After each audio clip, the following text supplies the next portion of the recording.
আমাকে রমনা থানা থেকে ফোন দেয়। ফোন দিয়ে বলে কি আপনি কি তানভীর হাসান? আমি বলছি হ্যাঁ। বলতেছে যে আপনার সঙ্গে চা পানি খাবো, একটু আসেন থানায়, রমনা থানায় আসেন। আমি বললাম যে কি কারণ বলা যাবে? বলছে যে না অমন কিছু না, আপনি আসেন জাস্ট এমনিতে নর্মালি। তা আমি ডিউটি শেষ করে বিকালে চলে গেছি।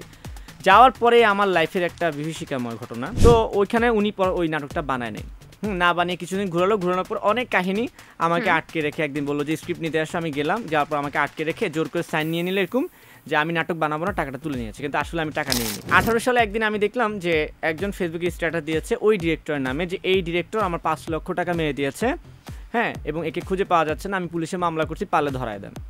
যে ডিরেক্টর আমার 1,60,000 টাকা মারছে। তখন আমি ওই স্ট্যাটাস শেয়ার মারছি, দিয়ে বলছি যে ঘটনা সত্য, এই লোকটা আসলে একটা বাটপার, যে তানভীরের স্ট্যাটাসের কারণে আমার মানহানি হয়েছে এবং আমি মামলা করব।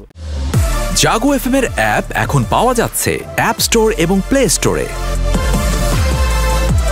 একটা সাইবার মামলা হয়েছিল তানভীর হাসানের নামে, আমরা যতটুকু শুনেছি, এবং তিনি কিছুদিন জেলেও ছিল। না না না, আমি জেলে ছিলাম না, ভুয়া কথা, এগুলো সব মিথ্যা কথা। এটা হচ্ছিল ওই যে ওই বিষয়টাই বলি যে 1,60,000 টাকা যেটা বলছিলাম একটু আগে। ওই যে আমি যখন 19, 20, 18, 19, 16 সালে 17 সাল ছোট ছিলাম, ফ্রেন্ডরা মিলে নাটক বানাতে যাচ্ছিলাম। তো বললাম না, মানুষ গেলে বলে রেজিস্ট্রেশন করতে হবে। তো সামহা প্রথমবার নাটক বানাতে দিয়েও ধোকা খেয়েছে। আমরা 5টা ফ্রেন্ড 6টা ফ্রেন্ড মিলে 1,60,000 টাকা দিয়ে একজন ডিরেক্টরের সঙ্গে নাটক সাইন করি যে আপনি ঈদে একটা নাটক বানিয়ে দিবেন আমাদেরকে। তো উনি বললো যে ওকে ফাইন। তো আমি তো বুঝতাম না, আমি একদম গিয়ে নাটকের কিছুই নাই, স্ক্রিপ্ট নাই, কিছু নাই, গিয়ে 1,60,000 টাকা দিয়ে একটা স্ট্যাম্প সাইন করে আসি। তুমি এত টাকা পেয়েছো কত? ফ্রেন্ডরা মিলে বললাম যে 6 জন ফ্রেন্ড মিলে দিলাম। তো ওইখানে উনি ওই নাটকটা বানায় নেই, না বানিয়ে কিছুদিন ঘোরানোর পর অনেক কাহিনী আমাকে আটকে রেখে একদিন বললো যে স্ক্রিপ্ট নিতে আসো। আমি গেলাম, যাওয়ার পর আমাকে আটকে রেখে জোর করে সাইন নিয়ে নিলে এরকম যে আমি নাটক বানাবো না, টাকাটা তুলে নিয়েছে। কিন্তু আসলে আমি টাকা নিইনি। তখন তো ছোট দেন, আমি ব্যাক করলাম। আচ্ছা, ওইটার পরে আমার আব্বু আম্মু অনেক ট্রাই করছিল যে এই ঘটনাটা, কারণ ওইখানে টাকাগুলো আমার না, আমি সহ বাদেও আর 5টা ফ্রেন্ডের টাকা ছিল। তো এরপরে এটা 16 সালের ঘটনা। 18 সালে একদিন আমি দেখলাম যে একজন ফেসবুকে স্ট্যাটাস দিয়েছে ওই ডিরেক্টরের নামে, যে এই ডিরেক্টর আমার 5 লক্ষ টাকা মেরে দিয়েছে, হ্যাঁ, এবং একে খুঁজে পাওয়া যাচ্ছে না, আমি পুলিশে মামলা করছি, পারলে ধরায় দেন। যে ডিরেক্টর আমার 1,60,000 টাকা মারছে। তখন আমি ওই স্ট্যাটাস শেয়ার মারছি, দিয়ে বলছি যে ঘটনা সত্য, এই লোকটা আসলে একটা বাটপার এবং সেই কাজটাই করে এবং মানুষের টাকা মেরে মেরে বেড়ে। আমার কাছে স্ট্যাম্প আছে, আমার টাকাও মেরেছে। ঘটনা শেষ। 2020 সালে হঠাৎ করে একদিন আমাকে রমনা থানা থেকে ফোন দেয়। ফোন দিয়ে বলে কি আপনি কি তানভীর হাসান? আমি বলছি হ্যাঁ। বলতেছে যে আপনার সঙ্গে চা পানি খাবো, একটু আসেন থানায়, রমনা থানায় আসেন। তো আমি তো জানি যে আমি জীবনে কারোটা মাথাও ফাটাইনি, কোনো কমপ্লেন নেই। আমি বললাম যে কি কারণ বলা যাবে? বলছে যে না অমন কিছু না, আপনি আসেন জাস্ট এমনিতে নর্মালি। তা আমি ডিউটি শেষ করে বিকালে চলে গেছি। যাওয়ার পরে আমার লাইফের একটা বিভীষিকাময় ঘটনা। আমরা অনেকেই তৎকালীন সরকার এই বিষয়গুলো জানি। একটু একটা রুমে ঢুকলাম, ঢুকার পরে উনি আমাকে দেখলাম যে ওনার সামনে এত বড় তুস করে মানে ছবি প্রিন্টিং করা।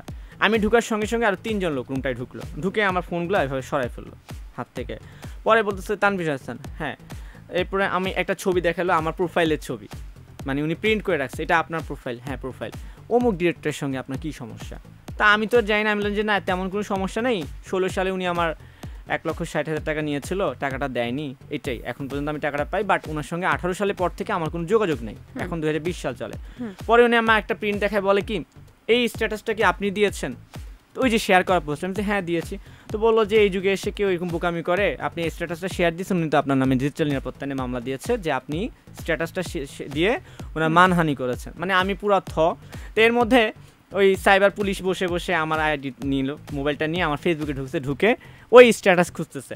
আমি ওই দিন একটা মানে ধারণা হলো যে বাংলাদেশের সাইবার পুলিশ কতটা বোকা। 2020 সালে মানে বসে উনি 2016 সালে 18 সালে স্ট্যাটাস খুঁজতেছে এইভাবে করে। অর্থাৎ মানে আমি 2 বছর তো পোস্ট না দিয়ে বসে থাকি নাই, উনি কি এভাবে জীবনে খুঁজে পাবে না। পরে আমি বললাম, আমি তো তখনও বুঝতে পারিনি যে ঘটনা কোন দিকে যাচ্ছে। পরে আমি বললাম যে আপনি কি খুঁজতেছেন? বলতেছে এই স্ট্যাটাসটা। আমি বলছি এইভাবে জীবনে পাবেন না, আপনি দেন আমি খুঁজে দেবেন। আমি কত বড় বোকা।